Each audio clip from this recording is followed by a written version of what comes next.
Hello. I don't know if Ian's frozen. He's frozen for me. I But I guess I'll start the show today. Welcome think to I the NHL.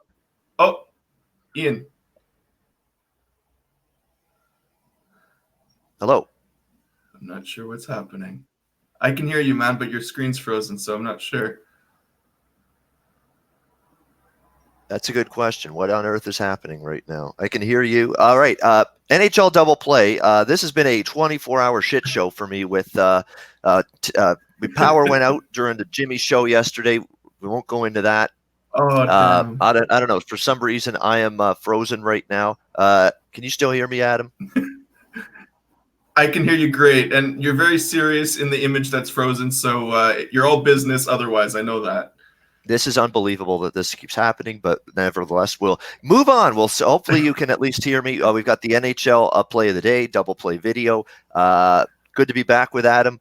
Tuesday, October 22nd. Looking forward to breaking down this card on this Tuesday. Well, giving out our plays of the day. Obviously, we're not breaking down the card in full, but we're off to a very solid start with these plays so far since we have done these profitable starts, profitable records, season to date so far for both Adam and I from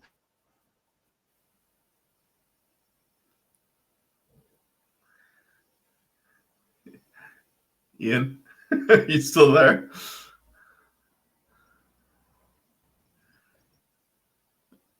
yes. right. Well, I'm gonna just get. Okay, cool. I'm gonna just get started with my play, and hopefully your image and sound will resolve itself. I know those things are never easy once we start the show. But my play of the day is the Washington Capitals taking on the Calgary Flames tonight at the Saddle Dome.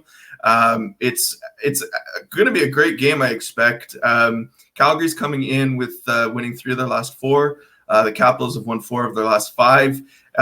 Washington looked a little shaky out of the gate. They've given up quite a few leads, even in this winning streak. We saw them. Oh, it's just me now. All right. Washington had I think it was a 3-1 lead going into the third period there against Chicago, and Chicago tied it up before Washington found, I think, a late 4-3 goal and then an empty netter. They definitely haven't been solid on the back end. We saw them, get exposed for 4 goals in the opening 10, 12 minutes against the Avalanche at home. So Holtby hasn't been that stellar so far. But we're going against the Flames here tonight, where they have a very strong defensive core, especially on paper. But Hannafin and Hamnick have struggled a bit. They're both, I think, -4, -3, somewhere like that.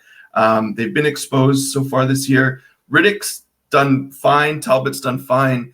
They're definitely not lacking for goaltending performance, but they're not getting that much help on the back end compared to what they're capable of. So my play of the day tonight is the Washington Capitals. I grabbed them at +115 this morning at BetOnline. By the time I posted it, it was about 110 across the whole board, and now it's sitting about +105-ish everywhere. I did see at 5 dimes. I don't use 5 dimes, but they have it at +110. So I know that there are a couple spots out there where you can still get them.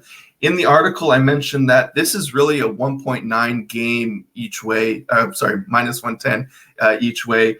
These teams are in equal form, other than Calgary being at home, which we talk about in the NHL. It doesn't account for as much as kind of the lines reflect sometimes. Washington's not on a back-to-back. They have a very potent offense. Their power play's clicking. And I don't see the value in the Flames. That doesn't mean you have to play the Capitals, but I certainly think Washington is value today. And my model had them at 53% to win the game. So as a slight dog on the road, the value's with them. Now, I did mention in the article that the Flames are one of the more penalized teams in the league. Now, that's not something to say they're averaging, 20 penalty minutes a night. I think they're at 12 compared with the Capitals, like 9 or 10. But if they are undisciplined, we've seen a few of their players, the Chuck in mind, getting into penalty trouble. The Washington Capitals are a capable team to make them pay.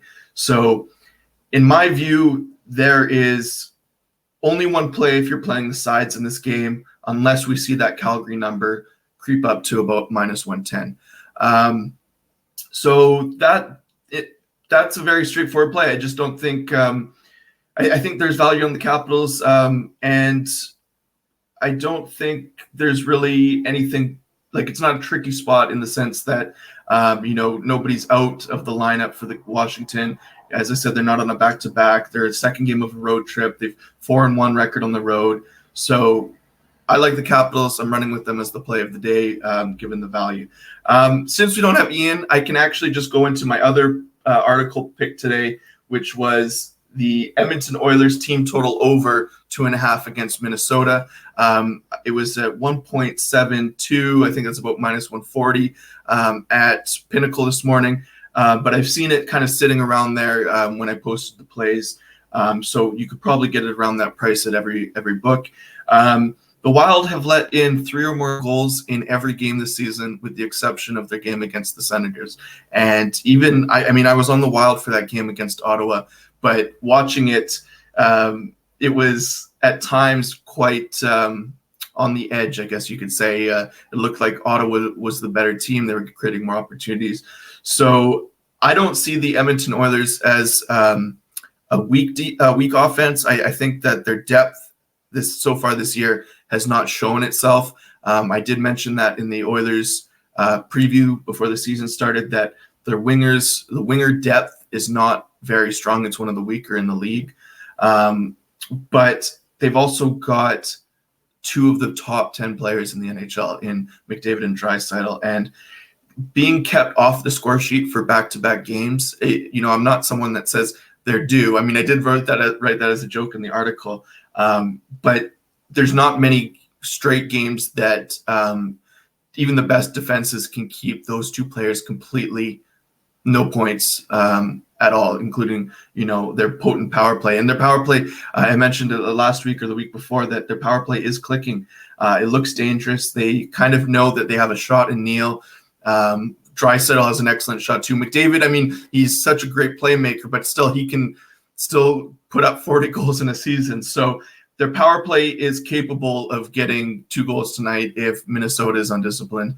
And as well, with the Wild, they got the win against Montreal on Sunday, but that's Montreal on back-to-back. That's a revenge spot as well from the Thursday game. It was a game that the Wild, returning home from a very poor road trip, had to sort of get a W finally. And I think they're right back to being overvalued again. 1.8, I think it was 1.85, -115, -120.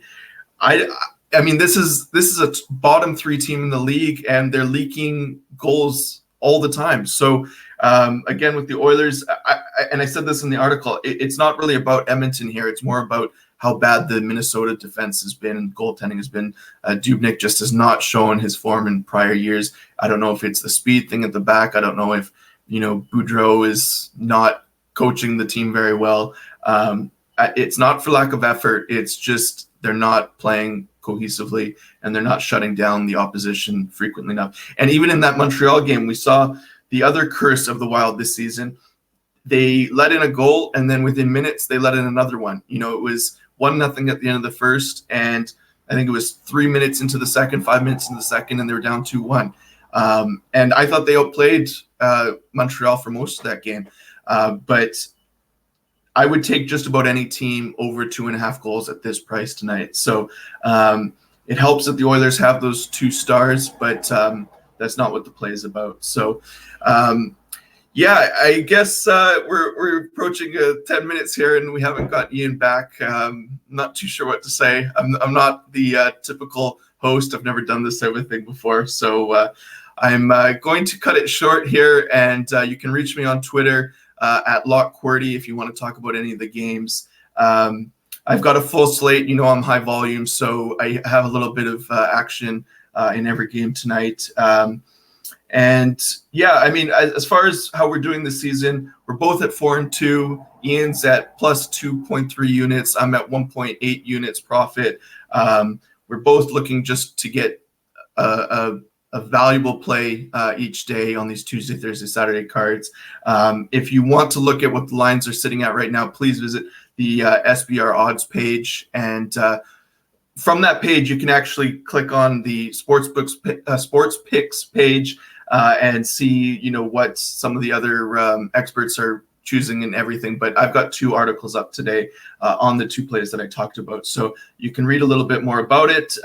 But thanks for tuning in. We're really sorry about the technical difficulties today. I'm sure Ian will bounce back with what his play was on Twitter. And hopefully we can resolve the issues for Thursday. Thanks again. Bye.